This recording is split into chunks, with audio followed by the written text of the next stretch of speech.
So people ask me all the time, what on earth is UDL? UDL stands for Universal Design for Learning, and it is not differentiated instruction.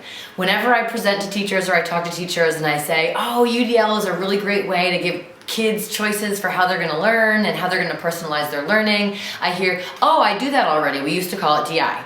Well, DI exists and UDL exists, and they are actually two different things. And so to give you a little analogy, UDL is kind of like when you're having a dinner party when you put out a buffet. So when you're teaching and you want to give students choices for how they're going to learn, you would put out a buffet of options. For example, you would say after you are solving all of these math problems, you're going to explain or justify how you solve them. And you can do that in a poem, or you can do that in a narrative, or you can create a little skit, or you can do a poster, and you're going to justify your answer. And so what you're doing is you're putting out a buffet of all options. And by nature of having those options, students have to become very creative and self-directed and choose what's best for them.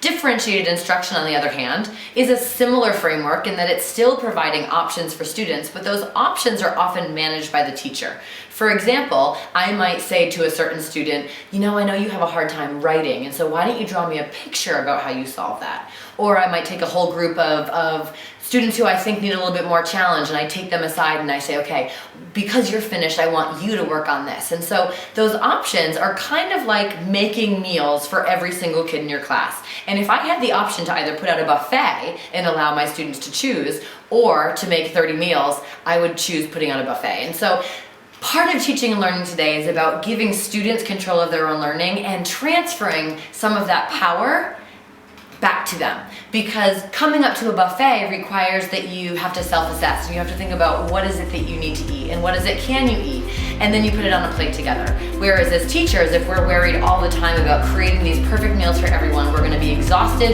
and we're going to be burnt out in the kitchen.